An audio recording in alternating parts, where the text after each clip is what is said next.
So hi everyone, I hope आप सब लोग अच्छे होंगे। देखिए निफ्टी में जो है जुलाई का जो महीना रहा है वो अच्छा लगभग चला है। जो इस वीक भी क्लोजिंग है वो पिछले महीने के हाई से ऊपर है। एंड वीकली देखा जाए तो पिछले 2 3 4 वीक के हाई से ऊपर क्लोज हुआ। ये कहीं ना कहीं एक पॉजिटिव साइन है, हमारे लिए अच्छा भी है, इसमें कोई दो राय नहीं है। एंड मार्केट अच्छा खासा चल रहा है। और अभी के लिए देखा जाए इसमें क्या मूव हो सकता है किस तरीके से, वो मैं आपको बताता हूँ। एंड मुझे उम्मीद है कि शायद हम निफ्टी को 25,000 के आसपास भी देख सकते हैं। यानी मेरा आगे का जो मंथली व्यू है वो मेरा व्यू है पॉजिटिव रहने का, कि हम जो भी ट्रेड्स उठाएंगे उसमें मोस्टली पॉजिटिव ट्रेड्स का ज़्यादा ध्यान रखेंगे कि हम उनको उठाएं। रीज़न वीकली क्लोजिंग हाई के ऊपर भी है। इसके बाद ये जो पिछला वीक था उसने इसका लो भी स्वीप किया है। मंथली में जाएं हम तो हम देख सकते हैं कि जो जून मंथ की कैंडल है उसने पिछले महीने का लो स्वीप किया है। तो यहाँ जो हमारे पास मार्केट चलता हुआ हम लोगों को दिख रहा है, ये कहीं ना कहीं हमारे पास ये दिखा रहा है कि ये यहाँ क्लोजिंग हुई थी, ये ऊपर गया फिर नीचे आया फिर ऊपर जा रहा है। तो ये एक अप ट्रेंड शो करते हुए चल रहा है। लेट्स सी ये अप ट्रेंड कब तक काबू रहेगा, कब तक चलेगा। लेकिन हमारे जो मेन ट्रेड्स रहेंगे वो ज़्यादातर पॉजिटिव ट्रेड्स पे ही हम नज़र रखेंगे। वीकली भी अच्छी खासी क्लोजिंग है। डे टाइम फ्रेम पे अगर हम आएँ तो यहाँ पर ये गैप है जो कि एज अ सपोर्ट भी काम कर सकता है। मे बी मार्केट इसको रिटेस्ट करने भी आए तो इसको भी मैं इग्नोर नहीं कर सकता हूँ, मुझे ध्यान देना पड़ेगा इसको कि मार्केट क्या कर सकता है। वैसे भी मार्केट को चलने के लिए फ्यूल की ज़रूरत होती है जिसको हम कहते हैं लिक्विडिटी। तो बहुत सारी चीज़ें हैं।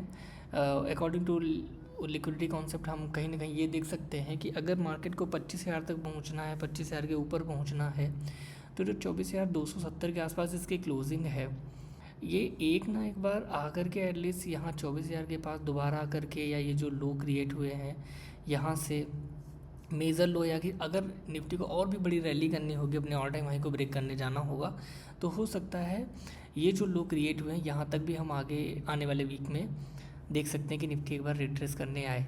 और ये कब होगा, इस वीक महीने होगा या अगले महीने होगा, वो एक अलग केस है, देखने को रहेगा। अभी के लिए जहाँ पर ये क्लोज हुआ, अच्छा ऊपर की तरफ अगर मैं बताऊँ तो 1 घंटे के टाइम फ्रेम से मुझे एक रेजिस्टेंस ऊपर भी मुझे दिख रहा है, वो 24,520 से लेकर के लगभग 24,600 के बीच करीब का है। तो हम दोनों चीज़ें देख सकते हैं कि अगर हमें निफ्टी को नीचे आते हुए देखना को मिलेगा तो हो सकता है कि यहाँ से फिर से रिवर्स नीचे की तरफ करे देन ऊपर जाए, या हो सकता है यहीं से नीचे की तरफ से फिर बाउंस ऊपर की तरफ करे और अगले महीने हम इसको नीचे की तरफ देखें। एंड अगर नए सिनेरियोस एनालिसिस, क्योंकि जैसे जैसे प्राइस बढ़ता है तो एनालिसिस भी उसी तरीके से इवॉल्व होती है, तो कुछ चीज़ें अलग बन सकती हैं।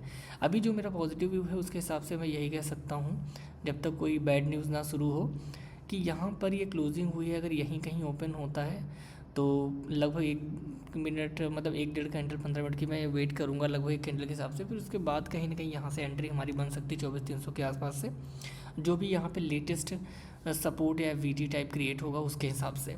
एंड टारगेट जो भी रहेगा आगे का इस हाई का मैं रख सकता हूँ आगे देखने के लिए कि कैसे यहाँ पे परफॉर्म कर रहे हैं और सेल के साथ में। एंड आप लोग भी अपना सेटअप पूरा देख लीजिएगा, उसके हिसाब से काम करिएगा।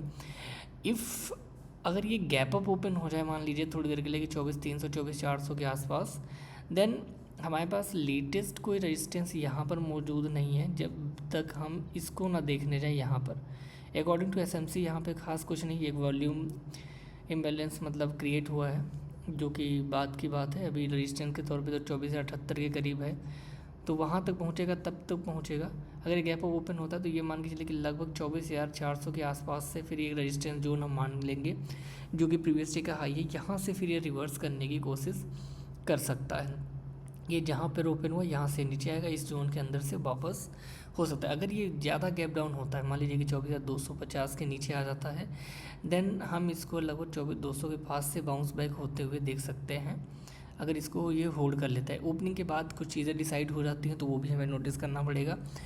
तो इन्हीं लेवल्स पे रहेगा, देखते हैं कि क्या काम बनता है उसके, मतलब जैसे ओपनिंग होगी उसी हिसाब से कहीं ना कहीं इसमें हमें ट्रेड देखने को मिल सकता है। बाकी गोल्ड की अगर मैं बात करूँ तो जैसा कि पिछली एनालिसिस में मैंने बताया था कि अगर इस कैंडल के ऊपर ये क्लोजिंग दे देता है तो ये हमारे लिए एक अच्छा साइन होगा जहाँ से हमें पॉजिटिव मूव्स देखने को मिल सकते हैं एंड हम गोल्ड को यहाँ तक पहुँचते हुए देख सकते हैं। 24,220 के करीब का लेवल है, यहाँ तक हम इसको पहुँचते हुए देख सकते हैं और मैं अभी भी इस पे कायम हूँ। कहीं ना कहीं जो भी मूव्स हैं वो अच्छे खासे हैं एंड मैं इसका मतलब ये नहीं कह रहा हूँ कि ये गोल्ड का एक अप ट्रेंड शुरू हो चुका है और उसका रीज़न भी अगर मैं आपको बताने जाऊँगा तो मैं देखिए, अगर मैं मंथली जाऊँ तो मंथली ऑलरेडी वीक है, अभी भी हमें कहीं से भी स्ट्रॉन्ग साइन नहीं दे रहा है।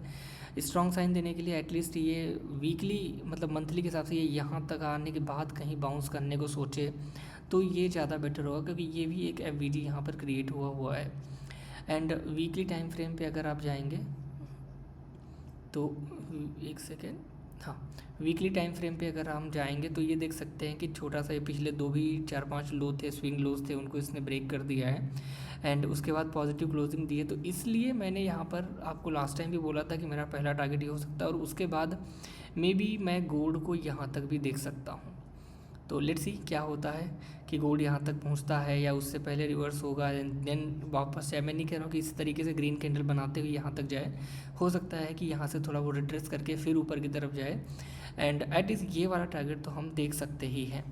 बट अगर इसको वापस जाना होगा और हम कहेंगे कि गोल्ड का एक डाउन ट्रेंड ख़त्म होने वाला है, देन हमें ये चाहिए कि एटलीस्ट इस लो के नीचे कैंडल जाए और फिर वापस ऊपर की तरफ जाए, और या फिर इस जोन को आकर के टैप करे और यहाँ से फिर बाउंस ऊपर की तरफ करे, एटलीस्ट इसके आधे तक तो आ ही जाए, यानी लगभग 36 यानी 3662 के करीब से वापस अगर कर चलता है तो ये हमारे लिए बेहतर होगा। अभी के लिए अगर मैं बताऊँ आपको तो ये मान के चलिए जहाँ पर भी ये है ऊपर ये लेवल अगर ब्रीच हो जाए तो हमारे लिए बेटर रहेगा एंड अगर ये गैप डाउन होता है देन हमारे पास यहाँ पर order block and FVG created है ऑलरेडी, ठीक है। सबसे बेस्ट यही रहेगा, कहीं पर है अगर ये फ्लैट दिखाता है यहाँ से तो नीचे आकर के 4150 के पास ये बाउंस बैक करता है, देन हमारे लिए ज़्यादा बेहतर रहेगा और हम बाय ट्रेड उठा सकते हैं, या फिर ये 4200 का ब्रेकआउट होता है तो हमारे लिए बेस्ट रहेगा। एंड ऊपर की तरफ हमारा जो पहला टारगेट है वो है 4220 के करीब, जो हमें अचीव हो सकता है।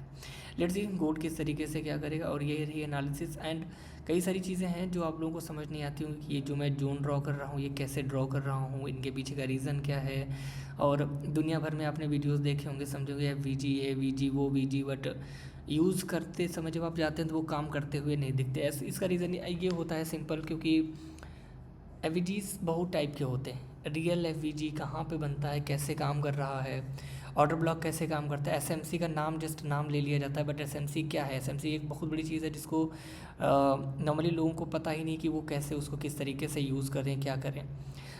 तो ये चीज़ें ऑलरेडी मैं फ्री में आप लोगों को सिखाऊंगा यूट्यूब पे ऑब्वियसली।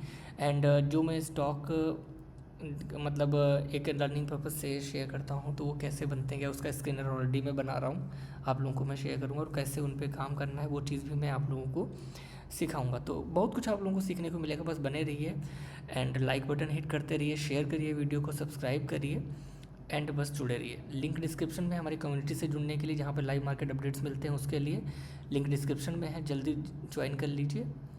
एंड कोई डाउट होता है तो वहाँ पर आप मुझे मैसेज करके पूछ भी सकते हैं। So thank you so much everyone, bye bye, take care.